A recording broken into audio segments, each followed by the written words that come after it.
Uczcie się od ludzi z nie waszej bajki. Słucham audiobooka, potem wieczorem sobie jeszcze przeglądam na papierze, a też na komputerze mam PDF-a. To działa u nas, a to, że zadziała gdziekolwiek indziej, to raczej szanse są małe, bo każda organizacja jest inna, więc nie kopiujcie tego na pałę. A każdy taki rozdział to jest kopalnia złota. Wchodzą tam naprawdę głęboko. Czy to, że ty coś wiesz, to czy naprawdę to stosujesz, bo to są dwie totalnie różne rzeczy. Autor twierdzi, na podstawie badań oczywiście, że kluczowym elementem otwartego umysłu jest gotowość do zmiany.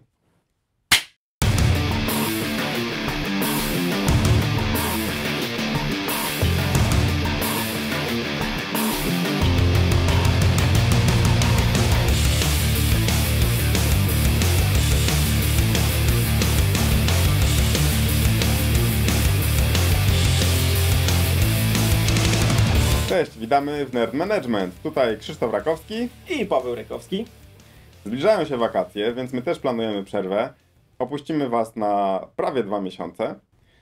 Ale co w wakacje można robić, wypoczywając? No oczywiście czytać fajne książki.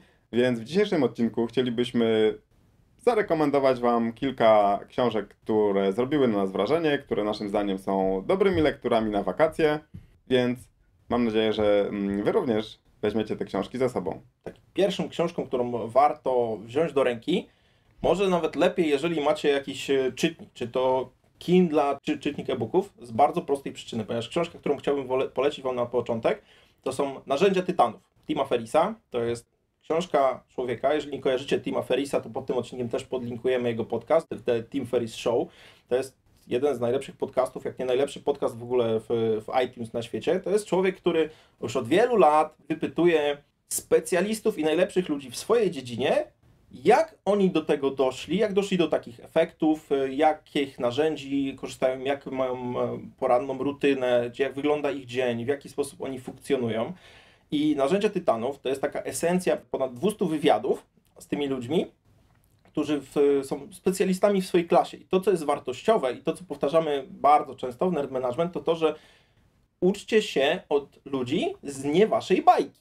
Ponieważ tam będziecie mieli i sportowców. Tim Ferriss przepytywał również naukowców, przedsiębiorców, ludzi praktycznie z różnych gałęzi gospodarki, różnych pasji. Znajdziecie tam również wywiady z filmowcami, z reżyserami, aktorami. Praktycznie przekrój ludzi to jest bardzo dużo. Dzięki temu będziecie widzieli różne perspektywy na to, jak ci ludzie doszli do sukcesów, do efektów, które są ponadprzeciętne. No to jednak o to chodzi, żeby wyciągać wiedzę właśnie od tych, którzy w swojej branży są najlepsi, brać to, co jest ciekawe, to, co jest wartościowe i patrzeć, jak można to zastosować u siebie. I teraz, dlaczego mówimy o tym czytniku? Ponieważ ta książka to jest cegła, nie ma jej tutaj fizycznie, właśnie przez to, że zdecydowanie lepiej działa na czytniku, ponieważ to jest cegła, ma prawie 1000 stron, ale bardzo dobrze się to czyta.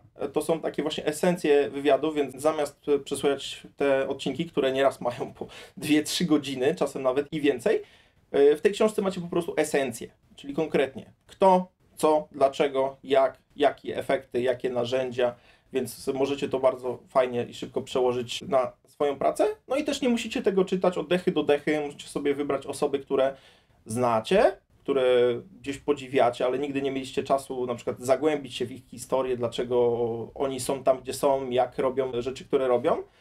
I również osoby, o których nie macie bladego pojęcia, których nazwiska słyszycie pierwszy raz i najlepiej, jeżeli widzicie od razu, że one są z jakiejś branży, nie wiem, kosmetycznej albo sprzedażowej, albo na przykład są mistrzami świata w gry w kręgle. To są po prostu tak abstrakcyjne tematy, patrząc na branżę IT, że uwierzcie mi, możecie znaleźć tam naprawdę coś bardzo ciekawego i wartościowego. Krzysiek, a co ty masz do polecenia? Zachęciłeś mnie do przeczytania tej książki. Ja też mam książkę z kategorii cegły, natomiast książka, gdzie będziemy się uczyć z naszej bajki, czyli Software Engineering at Google. To jest książka, którą przegryzam się, tak jak ja lubię przegryzać się przez książki, które naprawdę są ciekawe i na których chcę się skupić. Czyli słucham audiobooka, potem wieczorem sobie jeszcze przeglądam na papierze, a też na komputerze mam PDF-a, żeby sobie jakieś tam informacje wyszukać. Co ciekawe, od razu mówię, że ta książka również jest dostępna za darmo, autorzy ją opublikowali za darmo. Damy linka w opisie naszego odcinka. A co to jest w ogóle za książka?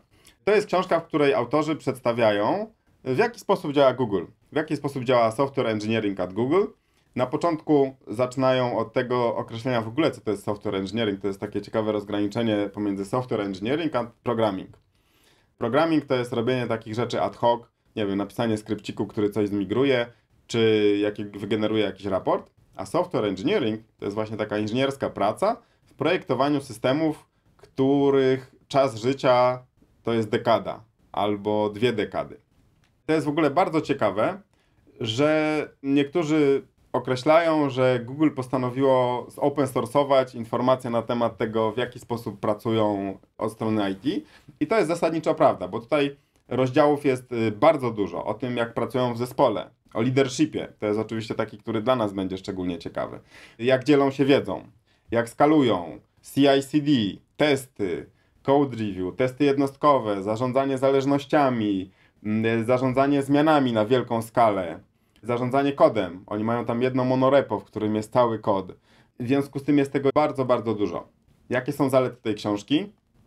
Takie, że masz jakiś problem, chcesz zobaczyć, co w jaki sposób działa, no to po prostu możesz zajrzeć do tej książki, znaleźć odpowiedni rozdział i prawdopodobnie to tam będzie.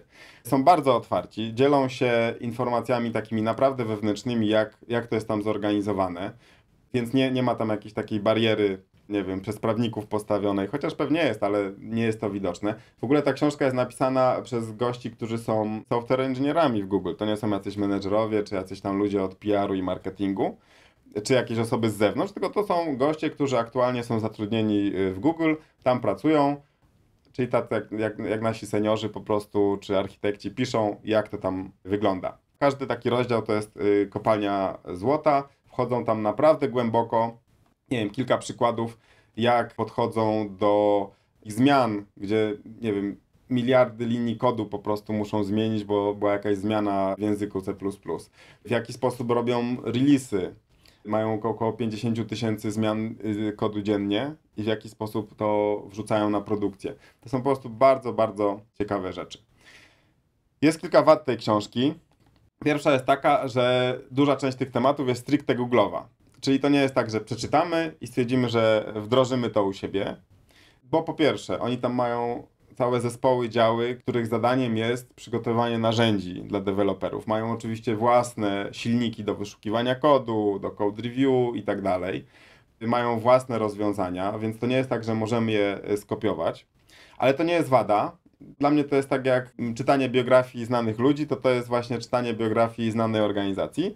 Czyli niekoniecznie możemy coś skopiować, tak jak nie skopiujemy tego, co robi Bill Gates albo co robił Steve Jobs, bo zupełnie mamy inną skalę. Natomiast można zobaczyć, w jaki sposób oni myślą, w jaki sposób podchodzą do rozwiązywania problemów, jakie wartości mają, a wartości to już jest coś, co można skopiować albo się inspirować.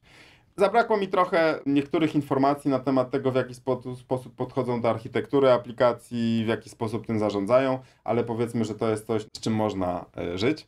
To akurat jest bardzo dużo innej wiedzy, więc to nie jest taki duży problem. Czasem niektóre tematy tłumaczą od zera, czyli tłumaczą, co to jest code review i dlaczego jest ważne, więc dla nas to może być zbyt podstawowa wiedza, no ale to można sobie też przeskoczyć odpowiednią część. Podsumowując, to jest po prostu bardzo ciekawa lektura. To jest książka techniczna, ale to nie jest taka książka stricte techniczna, jak te książki, których przywykliśmy czytać, że ktoś nam tłumaczy, jak jakiś problem rozwiązać. Dla mnie to jest bardziej taka właśnie jak biografia organizacji, czyli w jaki sposób myślą, w jaki sposób robią różne rzeczy. I no moim zdaniem to jest taka idealna właśnie lektura na plaży, żeby sobie poczytać. To jest podzielone fajnie na działy, więc można sobie przez nie przechodzić. Jest trochę przykładów kodu, jest trochę wykresów, więc każdy znajdzie coś dla siebie. No i co ciekawe, można oczywiście kupić audiobooka, papier, ale najważniejsze, że jest również wersja online za darmo. W związku z tym zdecydowanie polecam. Bardzo dobra książka na wakacje. Zobaczę, bo to jest w ogóle ciekawe, żeby zobaczyć, zainspirować się po prostu tym, jak taki kolos działa, jak to funkcjonuje, no bo to tak z reguły, no jest Google, no ale jak oni tam działają, super. Tylko właśnie pamiętajcie to, co ty, Krzychu, ty mówiłeś, nie wszystko musi pasować do waszej organizacji. Ja pamiętam ten przykład ze Spotify, gdzie Spotify upubliczniło właśnie swoją architekturę, struktury zespołu, właśnie gildie, triby, składy i tak dalej. Wszyscy zaczęli to po prostu kopiować, a ja mówię, nie, ale spokojnie, to my to robimy, testujemy to, jak dobrze to podzielić. To działa u nas, a to, że zadziała gdziekolwiek indziej, to raczej szanse są małe, bo każda organizacja jest inna, więc nie kopiujcie tego na pałę, po prostu zobaczcie, co możecie z tego wyciągnąć dla siebie. Tak, zdecydowanie to jest po prostu fajne narzędzie do inspiracji. Druga książka, którą ja mam wam do polecenia, tutaj odejdziemy trochę w zupełnie inny świat, czyli pójdziemy sobie do autora, który się nazywa Mark Manson. To jest książka o wdzięcznym tytule, czyli subtelnie mówię fuck, czyli sprzeczna z logiką metoda na szczęśliwe życie. No bo mamy wakacje, więc czas też trochę tą twoją swoją głowę oderwać od masy technik, narzędzi, procesów.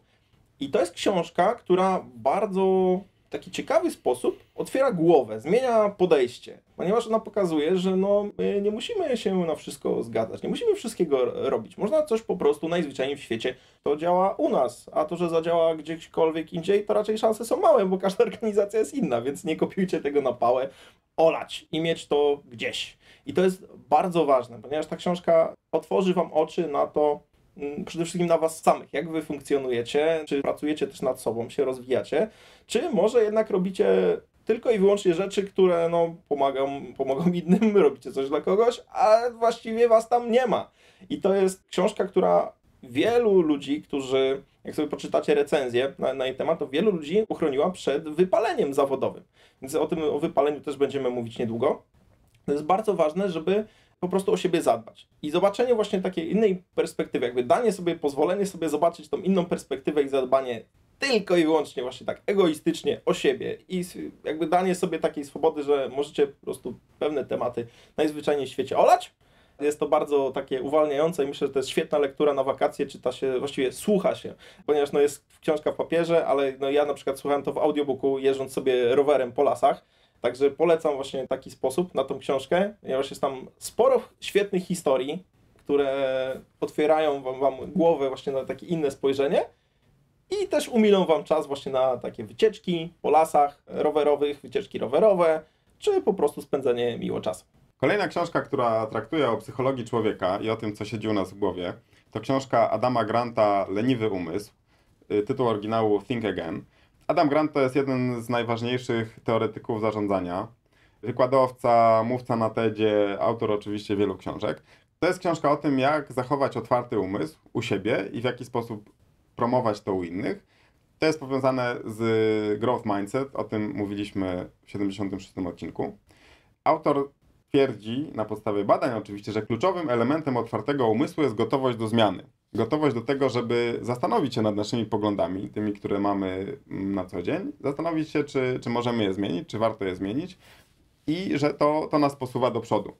To jest taka typowa książka popularyzująca metody naukowe, czyli mamy jakiś przykład życia, badania, teza, a potem w jaki sposób to wdrożyć.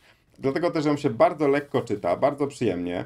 Co jest ciekawe, ta książka ma na końcu ściągawkę, więc możemy sobie po prostu ją przesłuchać, audiobooka właśnie na rowerze czy w jakichś innych okolicznościach, a potem rzucić okiem do ściągawki, żeby wiedzieć, przypomnieć sobie, o czym była mowa.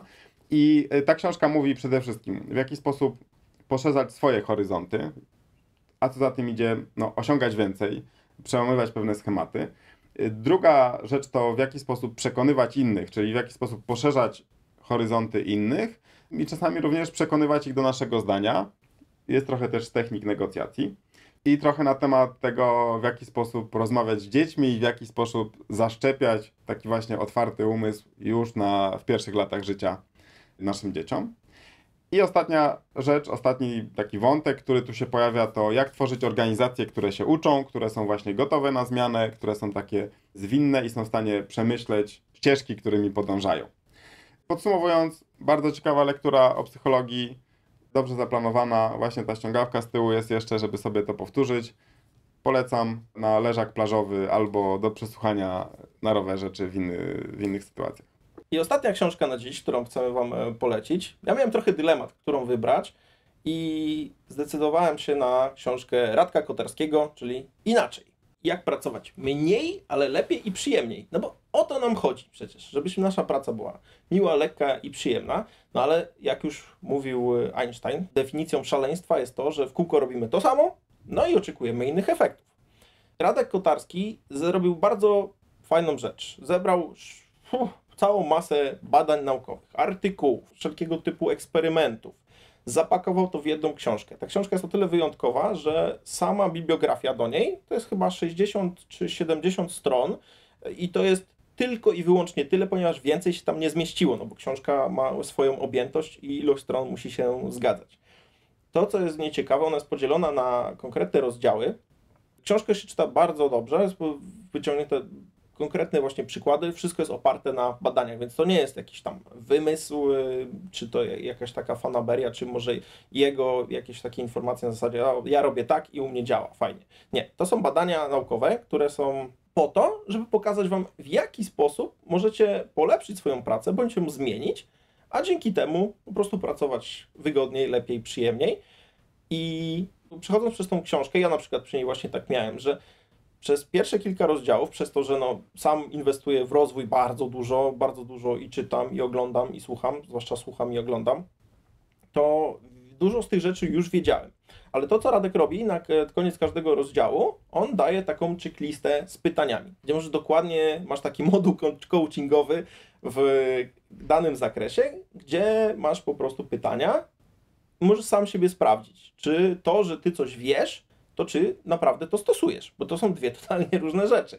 Może się okazać, że nawet rzeczy, które gdzieś tam kiedyś usłyszałeś, może nawet usłyszałeś coś u nas w odcinku, nie wiem, rok temu, czy 2 lata temu i wydało ci się to fajne, ciekawe, przyswoiłeś tą wiedzę, ale nic z tym jakby nie przełożyć tego w praktykę. Więc te pytania też cię otworzą na zasadzie, to ja wiedziałem o tym, to tak działało, ale na przykład tu mi brakuje tego i tego. Albo powinienem zrobić coś takiego i takiego. Wykorzystajcie przede wszystkim te wakacje do tego, żeby zaplanować sobie, co wy chcecie zrobić, co wy chcecie poprawić. I ta książka jest właśnie takim świetnym narzędziem, która opisuje konkretne elementy, które pomogą wam pracować inaczej, pracować mniej, przyjemniej. I te narzędzia będziecie mogli po prostu wykorzystać. Więc ten wolny czas jest idealny na to, żeby właśnie to przerobić. Książkę czyta się właśnie miło, lekko i przyjemnie. Nie jest tam dużo bardzo śmiesznych anegdot, więc uśmiejecie się po pachy. I myślę, że nawet kiedy rozwijacie się dużo, również znajdziecie coś dla siebie, czego po prostu nie wiedzieliście do tej pory. I też błyskam kilka takich rzeczy właśnie, jak zadbać o swój sen, jak zadbać o siebie, jak podchodzić do minimalizmu, do życia w taki sposób inny, bardziej praktyczny i jest tego naprawdę sporo, więc zdecydowanie zachęcam do tego, żeby tą książkę wziąć i przepracować. Przejść przez te pytania, zadać sobie uczciwie każdy z tych działów, podsumować, przejść, zobaczyć sobie, czy na pewno to, co żeście przeczytali, czy to jest do zastosowania, czy to jest do zastosowania teraz, a może później, a może wcale. Więc warto ją wziąć, wykorzystać. Myślę, że te 2 miesiące to jest dobry czas na to, żeby przemyśleć, zobaczyć, co można poprawić i to dobrze zaplanować. No to słuchajcie, macie pracę domową od nas.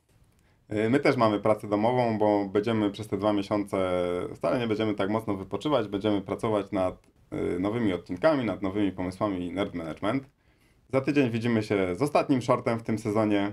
A jeżeli jesteś molem książkowym i połykasz po prostu książki masowo i te 5 to jest zdecydowanie za mało i jeszcze nie macie na naszym newsletterze, to koniecznie się zapisz, ponieważ po zapisaniu się do newslettera masz tam od nas listę książek polecanych. Jest tam dużo pozycji książek bardzo wartościowych, o których dzisiaj totalnie nie mówiliśmy, więc warto tam zajrzeć, warto zapisać się do newslettera, bo nie dość, będziecie dostawać informacje o nowych odcinkach, jak tylko będą się pojawiać, zwłaszcza, że będziemy mieli tą przerwę na wakacje, więc po wakacjach, żebyście mogli się obudzić i dowiedzieć jako pierwsi, że wróciliśmy do życia, do publikowania nowych odcinków, no to zapiszcie się i będziecie tam. Do zobaczenia w najbliższy wtorek o 8 rano.